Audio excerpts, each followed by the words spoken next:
নমস্কার বন্ধুরা, সুজাতা ভিলেজ কুকিংয়ে আপনাদের অসংখ্য অসংখ্য ধন্যবাদ জানাই। আজ আমি আপনাদের শুধুমাত্র একটি মাত্র কাঁচা আলু দিয়ে আর 5 মিনিটে দারুণ মজাদার একটি ব্রেকফাস্ট রেসিপি শেয়ার করব।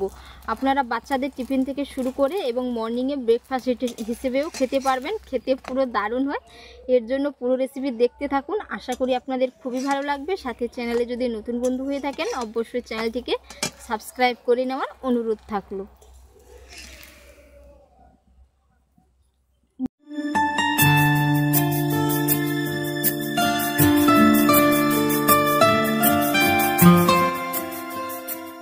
নমস্কার বন্ধুরা, শুধুমাত্র একটি কাঁচা আলু দিয়ে আজ আমি আপনাদের দারুণ মজার একটি ব্রেকফাস্ট রেসিপি শেয়ার করব মাত্র 5 মিনিটে। এর জন্য পুরো রেসিপি দেখতে থাকুন। তো এই আলুটাকে আমি খোসা ছাড়িয়ে নিয়েছি। এবার আমি এটাকে কুচি কুচি করে কেটে নেব, কিউব কিউব করে। আলুগুলো আমি এই যে কিউব কিউব করে কেটে নিয়েছি। সাথে এক টুকরো আদা নিয়েছি, সাথে নিয়েছি আমি দুটো কাঁচা লঙ্কা ঝালের জন্য। এবার আমি এইদিকে একটি মিক্সির জার নিয়েছি। মিক্সির জারের মধ্যে আমি আলুগুলো ভরে নেব। তো আলুগুলো কেটে কিন্তু আমি খুব ভালো করে পরিষ্কার করে 2 থেকে 3 বার জল দিয়ে ধুয়ে নিয়েছি। এবার আমি কাঁচা লঙ্কা আর কুচি করে রাখা আদাটা দিয়ে দিলাম। এবার আমি এর মধ্যে দিয়ে দেব 3 চামচ সুজি, আর 1 চামচ দিয়ে দেব। এবার দিয়ে দেব 1 চামচ ঘি, 1 চামচ ঘি দিয়ে দিলাম। এই চামচের মাপ করে আমি 5 চামচ জল দিয়ে দেব। তো বন্ধুরা, যদি কাপ মেপে জলটা নেওয়া যায়, এই যে 3 ভাগের 1 ভাগ জল দিয়ে দিচ্ছি এর মধ্যে। এবার এটা মিক্সির জারটা লাগিয়ে আমি খুব ভালো করে একেবারেই মিহি করে পেস্ট করে নেব।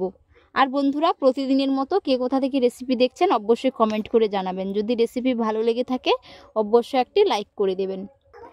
এই যে একেবারেই মিহি করে আমি পেস্ট করে নিয়েছি। এবার আমি এর মধ্যে দিয়ে দেব 1.5 কাপ ময়দা। আপনারা ময়দার পরিবর্তে চালের গুঁড়ো কিংবা আটাও দিতে পারেন। 1 কাপ দিয়ে দিলাম, আরও হাফ দিয়ে দেব। এবার আমি এর মধ্যে দিয়ে দিচ্ছি 1 কাপ জল। তো এবার এটাকে আমি মিক্সিতে খুব ভালো করে আরেকবার ঘুরিয়ে নেব। খুব ভালো করে মিহি করে পেস্ট করে নিয়েছি। এই যে বেটারের ঘনত্ব কেমন হয়েছে আপনারা দেখে নিশ্চয়ই বুঝতে পেরেছেন। এবার আমি এর মধ্যে পরিমাণ মতো লবণ দিয়ে দিলাম, দিয়ে খুব ভালো করে মিশিয়ে নেব। আর বন্ধুরা, এই যে বেটারের ঘনত্বটা এই যে দেখে নিশ্চয়ই বুঝতে পেরেছেন, একটি চামচের গায়ে খুব সুন্দর হয়ে এই যে কোট হয়ে যাচ্ছে। এরকম করে কিন্তু বেটারটা বানিয়ে নিতে হবে। এর মধ্যে আর বিশেষ কিছু মশলা দেব না। আপনারা চাইলে অল্প করে একটু ধনেপাতা কুচিও অ্যাড করতে পারেন। এইদিকে আমি উনুন জেলে কড়াই বসিয়ে দিয়েছি। আপনারা চাইলে তাওয়াতেও বানিয়ে নিতে পারেন, কিংবা যদি চাটু থাকে তাতেও বানিয়ে নিতে পারেন। এবার আমি কড়াইয়ের মধ্যে 2 চামচের মতো সাদা তেল দিয়ে দিলাম। এবার আমি এর মধ্যে বেটারটা দিয়ে দেব।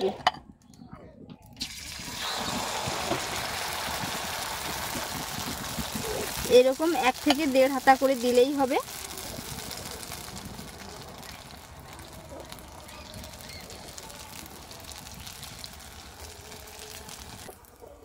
দেড় মিনিটের মতো হয়ে গেছে। এবার আমি উল্টে নেব। উপর থেকে একটু তেলের মতো দিয়ে দেব।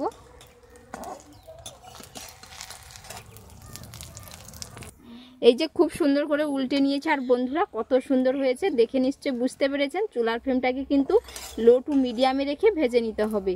ভেতর থেকে খুব সুন্দরভাবে ভাজাও হয়ে যাবে এবং দারুণ হয় টেস্টি খেতে। একেবারেই অল্প টাইমেই বানানো হয়ে যায়।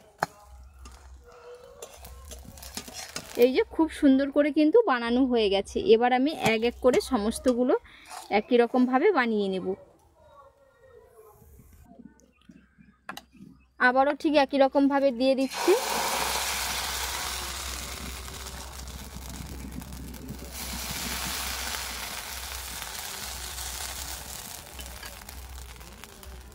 অল্প করে একটু ওপর থেকে তেল দিয়ে দেব সাইড ধরে, এই রকমভাবে। এইদিকে 1 পিঠ হয়ে গেছে, আবারও 1 পিঠ আমি ঠিক একই রকমভাবে উল্টে নেব। এই যে উল্টো পিঠটা কত সুন্দর হয়েছে। এইভাবে 2 থেকে 3 মিনিট টাইম লাগবে বানাতে।